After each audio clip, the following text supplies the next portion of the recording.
ಇವತ್ತಿನ ವಿಡಿಯೋದಲ್ಲಿ ತುಂಬ ರುಚಿಕರವಾಗಿರುವಂಥ ಪುದೀನಾ ಚಿಕನ್ ಫ್ರೈ ಯಾವ ರೀತಿ ಮಾಡಬೇಕು ಅನ್ನೋ ವಿಡಿಯೋನ ಶೇರ್ ಮಾಡ್ತಾ ಇದ್ದೀನಿ. ಇದಂತೂ ತುಂಬ ಜ್ಯೂಸಿಯಾಗಿ ಚಿಕನ್ಗೆ ಒಂದು ಪುದೀನಾ ಫ್ಲೇವರ್ ಆಗಿರ್ಬೋದು, ಎಲ್ಲದೂ ಕೂಡ ತುಂಬಾ ಚೆನ್ನಾಗಿರುತ್ತೆ. ಹಾಗೆ ಟೇಸ್ಟ್ ಅಂತೂ ಸೂಪರಾಗಿರುತ್ತೆ. ಇದನ್ನು ನಾವು ಸೈಡ್ ಡಿಶ್ ಆಗಿ ಫ್ರೈ ಥರನೋ ಅಥವಾ ಗ್ರೇವಿ ಥರನೂ ಕೂಡ ನಾವು ಮಾಡ್ಕೊಳ್ಬೋದು. ಚಪಾತಿ ಅಥವಾ ರೋಟಿ ಅಥವಾ ಅನ್ನ ಮುದ್ದೆ ಎಲ್ಲದಕ್ಕೂ ಕೂಡ ಒಂದು ಕಾಂಬಿನೇಷನ್ ಆಗಿ ತುಂಬಾ ಸಖತ್ತಾಗಿರುತ್ತೆ. ಪುದೀನ ಹಾಕಿ ಮಾಡಿರೋದ್ರಿಂದ ಈ ಒಂದು ಚಿಕನ್ ಫ್ರೈ ತುಂಬಾ ರುಚಿಯಾಗಿ ತುಂಬ ಟೇಸ್ಟಿಯಾಗಿರುತ್ತೆ. ಖಂಡಿತವಾಗ್ಲೂ ಒಂದ್ಸತಿ ಟ್ರೈ ಮಾಡಿ. ಸೊ ಟ್ರೈ ಮಾಡಿ ಯಾವ ರೀತಿ ಬಂದಿತ್ತು ಅನ್ನೋದನ್ನು ಕಮೆಂಟ್ ಮೂಲಕ ತಿಳಿಸೋದನ್ನ ಮರಿಬೇಡಿ.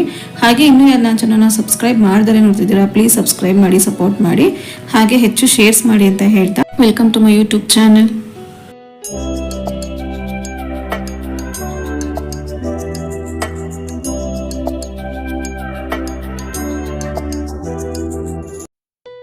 ಮೊದಲಿಗೆ ಇಂಗ್ರೀಡಿಯೆಂಟ್ಸ್ ನೋಡೋಣ.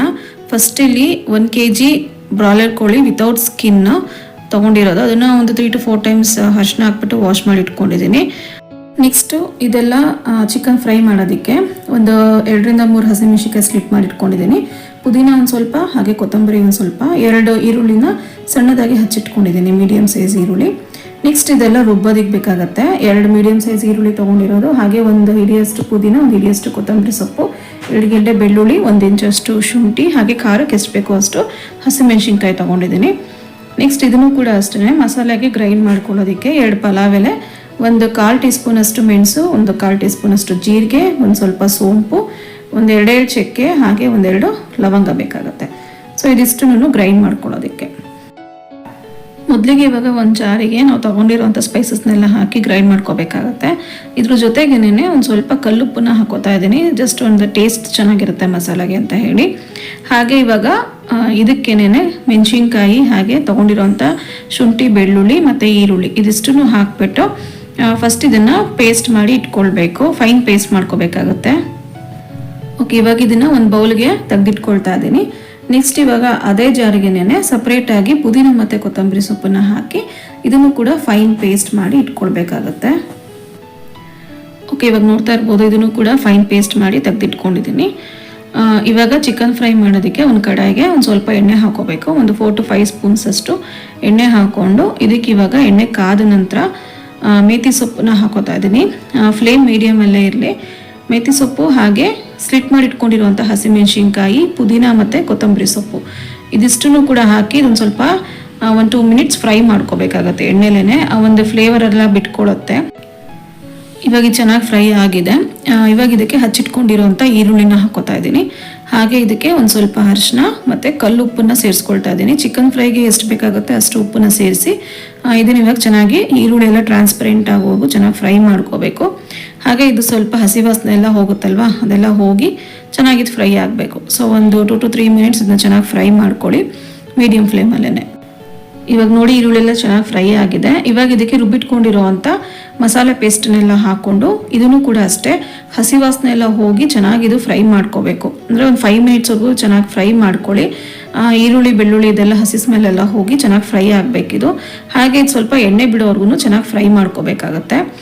ಇವಾಗ ನೋಡ್ತಾ ಇರ್ಬೋದು ಚೆನ್ನಾಗಿದು ಕುದಿ ಬಂದಿದೆ. ಇದಕ್ಕೆ ಸ್ವಲ್ಪ ನೀರನ್ನು ಕೂಡ ನಾವು ಸೇರಿಸ್ಕೊಂಡು ಒಂದು ಸ್ವಲ್ಪ ಫ್ರೈ ಮಾಡ್ಕೋಬೋದು. ನೋಡಿ ಈ ರೀತಿ ಎಣ್ಣೆ ಎಲ್ಲ ಬಬಲ್ಸ್ ಬರೋವರೆಗೂ ಚೆನ್ನಾಗಿ ಇದನ್ನು ಫ್ರೈ ಮಾಡ್ಕೋಬೇಕಾಗತ್ತೆ.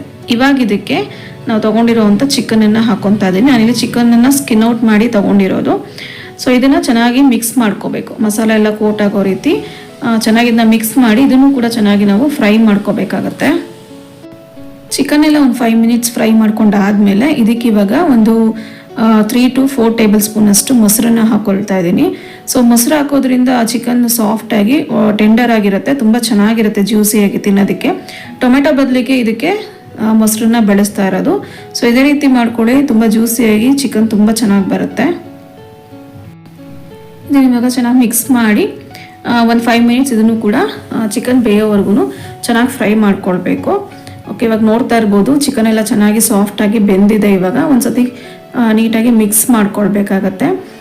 ಚಿಕನ್ ಎಲ್ಲ ಬೆಂದ ಮೇಲೆ ಇವಾಗ ಇದಕ್ಕೆ ಧನಿಯಾ ಪುಡಿ ಹಾಕೋತಾ ಇದ್ದೀನಿ. ಒಂದು 2 tablespoon ಅಷ್ಟು ಧನಿಯಾ ಪುಡಿ ಹಾಕೋಬೇಕು. ಹಾಕೊಂಡು ಚೆನ್ನಾಗಿ ಇದನ್ನು ಒಂದ್ಸತಿ ಮಿಕ್ಸ್ ಮಾಡ್ಕೊಳ್ಳಿ.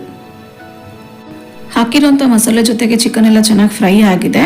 ಇವಾಗ ಇದಕ್ಕೆ ನಾವು ರುಬ್ಬಿಟ್ಕೊಂಡಿರೋ ಅಂಥ ಪೇಸ್ಟ್ನ ಹಾಕೋಬೇಕು. ಪುದೀನ ಮತ್ತು ಕೊತ್ತಂಬರಿ ಪೇಸ್ಟ್ನ ಹಾಕೋಬೇಕು. ಇದೇ ಒಂದೊಳ್ಳೆ ಫ್ಲೇವರ್ ಕೊಡೋದು ಚಿಕನ್ ಫ್ರೈಗೆ. ಸೊ ಇವಾಗ ನೋಡ್ತಾ ಇರ್ಬೋದು, ಪೇಸ್ಟ್ ಹಾಕಿ ಎಷ್ಟು ಬೇಕೋ ಅಷ್ಟು ನೀರನ್ನು ಹಾಕೊಂಡಿದ್ದೀನಿ. ಅಂದರೆ ಇವಾಗ ನಾನು ಸೆಮಿ ಗ್ರೇವಿ ಥರ ಮಾಡ್ಕೊಂಡಿರೋದು, ಫ್ರೈ ಥರನೇ. ಸೊ ಹಾಗಾಗಿ ಜಾಸ್ತಿ ನೀರನ್ನು ಇಲ್ಲಿ ಆ್ಯಡ್ ಮಾಡೋಕ್ಕೆ ಹೋಗಿಲ್ಲ.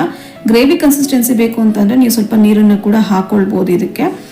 ಹಾಕ್ಬಿಟ್ಟು ಇದನ್ನು ಒಂದು 5 ಮಿನಿಟ್ಸ್ ನಾವು ಚೆನ್ನಾಗಿ ಕುಕ್ ಮಾಡ್ಕೋಬೇಕು, ಸ್ವಲ್ಪ ಎಣ್ಣೆ ಬಿಡೋವರೆಗೂ. ಹಾಗೆಯೇ ಪುದೀನ ಕೊತ್ತಂಬರಿ ಪೇಸ್ಟನ್ನ ಫಸ್ಟೇ ಹಾಕೊಳ್ಳೋದಕ್ಕಿಂತ ಲಾಸ್ಟಿಗೆ ರೀತಿ ಹಾಕೊಂಡ್ರೆ ಒಂದು ಟೇಸ್ಟ್ ತುಂಬಾ ಚೆನ್ನಾಗಿರುತ್ತೆ. ಓಕೆ, ಇವಾಗ ನೋಡ್ತಾ ಇರ್ಬೋದು ಚೆನ್ನಾಗಿದು ಫ್ರೈ ಆಗಿ ಎಣ್ಣೆ ಎಲ್ಲ ಬಿಟ್ಟಿದೆ. ಹಾಗೆ ಚಿಕನ್ ಕೂಡ ತುಂಬ ಚೆನ್ನಾಗಿ ಬೆಂದಿದೆ. ಇವಾಗ ಪುದೀನ ಚಿಕನ್ ಫ್ರೈ ಇವಾಗ ರೆಡಿ ಆಗಿದೆ. ಸೊ ನೋಡ್ತಾ ಇರ್ಬೋದು ಒಂದೊಳ್ಳೆ ಕಲರ್, ಹಾಗೆ ಟೇಸ್ಟ್ ಕೂಡ ತುಂಬಾ ಚೆನ್ನಾಗಿರುತ್ತೆ. ಗ್ರೇವಿ ಥರ ಮಾಡಿಕೊಂಡ್ರೆ ನೀವು ಚಪಾತಿ ಅಥವಾ ಪೂರಿ ಅಥವಾ ಅನ್ನಕ್ಕೂ ಕೂಡ ನೀವು ಬಳಸ್ಕೋಬಹುದು. ಒಂದು ಸ್ವಲ್ಪ ಫ್ರೈ ಥರ ಮಾಡ್ಕೊಂಡ್ರೆ ಸೈಡ್ ಡಿಶ್ ಆಗಿ ನೀವು ಇದನ್ನ ಸರ್ವ್ ಮಾಡ್ಕೋಬಹುದು. ಓಕೆ, ಇವಾಗ ನೋಡ್ತಾ ಇರ್ಬೋದು ಒಂದೊಳ್ಳೆ ಗ್ರೀನ್ ಕಲರಲ್ಲಿ ತುಂಬಾ ಚೆನ್ನಾಗಿರುತ್ತೆ. ಹಾಗೆ ಟೇಸ್ಟ್ ಕೂಡ ತುಂಬ ಚೆನ್ನಾಗಿರುತ್ತೆ. ಚಿಕನ್ ತಿನ್ನೋವಾಗಲೂ ಕೂಡ ಅಷ್ಟೇ ಜ್ಯೂಸಿಯಾಗಿ ತುಂಬ ಸಾಫ್ಟ್ ಆಗಿರುತ್ತೆ. ಸೊ ಖಂಡಿತವಾಗ್ಲೂ ಒಂದ್ಸರಿ ಟ್ರೈ ಮಾಡಿ. ಚಪಾತಿ ಪೂರಿ ಅಲ್ಲದೆ ದೋಸೆ, ಇಡ್ಲಿ, ನೀರು ದೋಸೆ, ಹಾಗೆ ವೈಟ್ ರೈಸ್ ಮತ್ತು ಮುದ್ದೆಗೂ ಕೂಡ ತುಂಬಾ ಚೆನ್ನಾಗಿರುತ್ತೆ. ಸೊ ಖಂಡಿತವಾಗ್ಲೂ ಒಂದ್ಸರಿ ಟ್ರೈ ಮಾಡಿ. ಹೇಗೆ ಬಂದಿತ್ತು ಅನ್ನೋದನ್ನ ಕಮೆಂಟ್ ಮೂಲಕ ತಿಳಿಸಿ. ಇನ್ನೂ ಯಾರು ನನ್ನ ಚಾನಲ್ನ ಸಬ್ಸ್ಕ್ರೈಬ್ ಮಾಡ್ದೇ ನೋಡ್ತಿದ್ದೀರಾ, ಪ್ಲೀಸ್ ಸಬ್ಸ್ಕ್ರೈಬ್ ಮಾಡಿ, ಸಪೋರ್ಟ್ ಮಾಡಿ. ನಿಮ್ಮ ಒಂದು ಸಪೋರ್ಟ್ ನಮಗೆ ತುಂಬಾ ಮುಖ್ಯ ಆಗಿರುತ್ತೆ. ಹಾಗೆ ಹೆಚ್ಚು ಶೇರ್ಸ್ ಮಾಡಿ. ವಿಡಿಯೋ ಇಷ್ಟ ಆಗಿದೆ ಒಂದು ಲೈಕ್ ಮಾಡೋದನ್ನ ಮರಿಬೇಡಿ ಅಂತ ಹೇಳ್ತಾ ಇವತ್ತಿನ ವ್ಲಾಗ್ನ ಇಲ್ಲಿಗೆ ಎಂಡ್ ಮಾಡ್ತಾ ಇದ್ದೀನಿ.